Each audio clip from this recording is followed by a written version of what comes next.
कार्य पूरा होने के बाद आज से ट्रेनों का नियमित परिचालन। नई दिल्ली श्री माता वैष्णो देवी कटरा के बीच 29 से 2 तक चलेंगी विशेष ट्रेनें। 146 घंटे चला ऑपरेशन गडूल। उज्जैन समेत 2 आतंकी डेर सबसे बड़े ऑपरेशन की सूची में हुआ शामिल। ट्रूडो के रहते सामान्य नहीं हो पाएंगे संबंध, विशेषज्ञ बोले। वोट बैंक के कारण रिश्ते खराब करने को आमादा।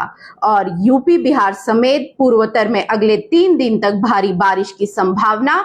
बंगाल के ऊपर बना निम्न दबाव क्षेत्र। नमस्कार, आप देख रहे हैं द राइट न्यूज और मैं हूं हिमाग्नि मोजा। इससे पहले की खबरें विस्तार से पढ़ी जाए, जल्दी से कीजिए हमारा चैनल सब्सक्राइब ताकि देश प्रदेश की खबरों के साथ आप अपडेटेड रह सके। अब खबरें विस्तार से। सबसे पहले बात करें प्रदेश की खबरों की, तो जम्मू रेलवे के वेस्ट कैबिन की मरम्मत और कंदौरी यार्ड में एफओबी रेल लाइन दोहरीकरण और इंटरलॉकिंग कार्य पूरा होने के बाद बुधवार यानी आज से ट्रेनों का नियमित परिचालन होगा। मंगलवार को कंदौरी यार्ड में ट्रैक की टेस्टिंग की गई। आपको बता दें कि निर्माण कार्य के चलते जम्मू आने और जाने वाली 16 जोड़ी ट्रेनें 5 दिनों से रद्द थी।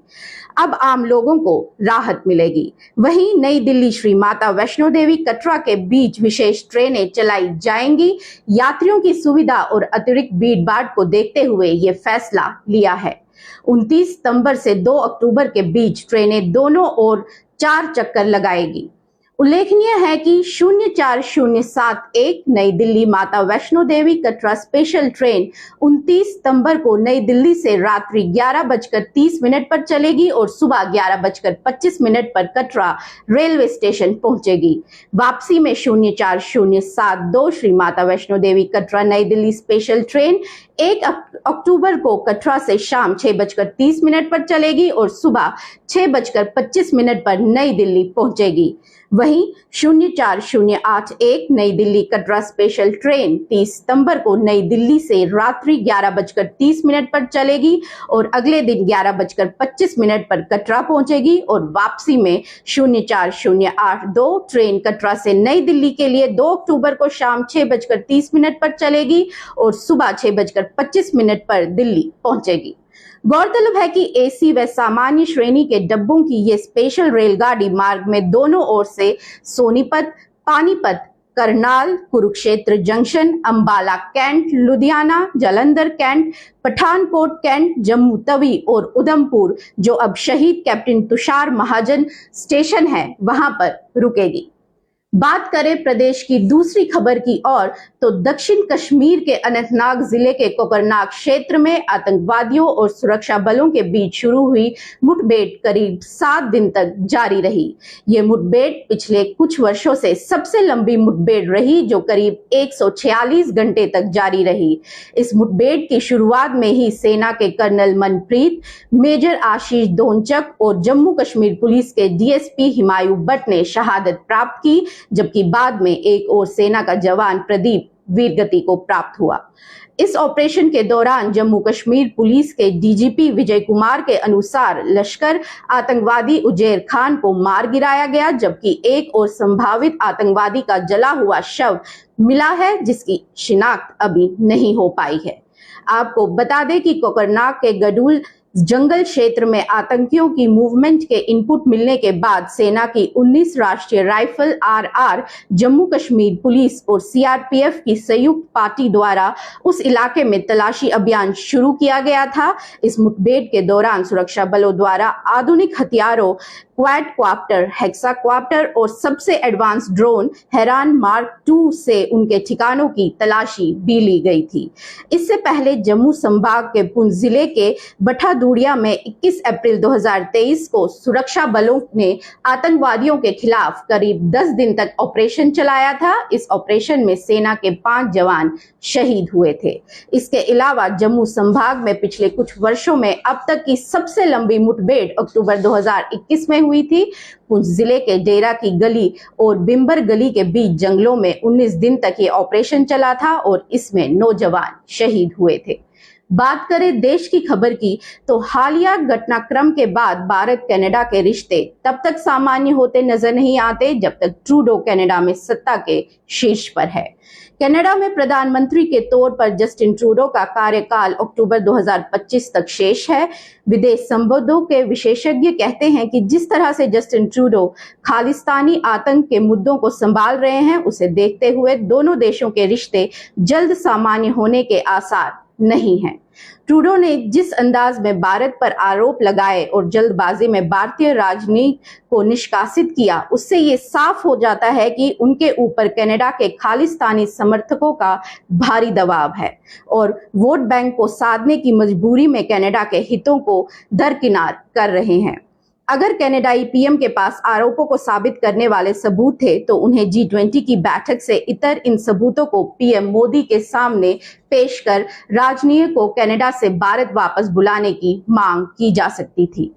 भारत और कनाडा लंबे समय से करीबी सहयोगी रहे हैं, दोनों देशों के बीच मित्रवत संबंध रहे हैं। ऐसे में अचानक इस तरह का कदम उठाया जाना कनाडाई पीएम की तरफ से दूरदर्शिता के प्रभाव को दर्शाता है और भारत के साथ रिश्तों को खराब करने पर वो आमादा है।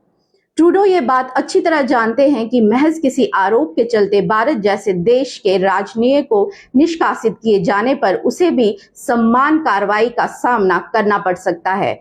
भारत की तरफ से जब कनाडाई पीएम के सामने उनके देश में भारत विरोधी खालिस्तानी आतंकियों का मुद्दा उठाया गया तो सबूतों के साथ बात रखी गई थी। भारत ने इंटरपोल से लेकर कनाडाई सुरक्षा बलों तक को कनाडा में भारत विरोधी गतिविधियों के सबूत सौंपे थे। G20 में भी पीएम मोदी ने ट्रूडो से सबूतों के आधार पर कनाडा में भारत विरोधी गतिविधियों पर लगाम लगाने की मांग की थी। कनाडाई पीएम की दूरदर्शिता और मुद्दों को अपने स्तर पर निपटने की क्षमता को लेकर पहले भी सवाल उठे हैं, लेकिन निजर की हत्या के मामले को ट्रूडो ने अमेरिका, ब्रिटेन और फ्रांस के सामने उठाकर साबित किया है कि वह कनाडा के द्विपक्षीय मसलों को अपने स्तर पर हल करने में पूरी तरह से नाकाम है।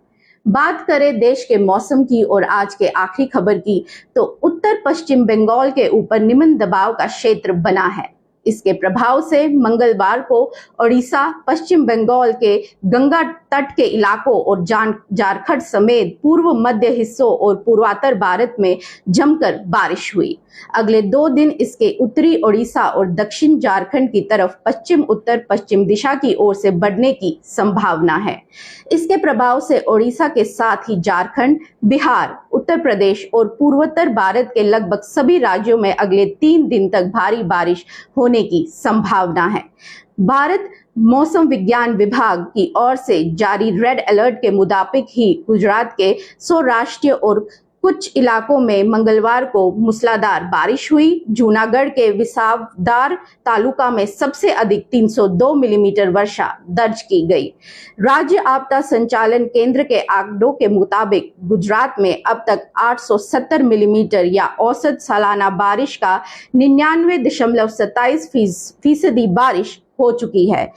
IMD के मुताबिक दक्षिण पश्चिम राजस्थान के ऊपर चक्रवात की स्थिति बनी हुई है। इसके प्रभाव में गुजरात के निकटवर्ती क्षेत्रों में अगले 24 घंटे के दौरान भारी बारिश होने की संभावना है।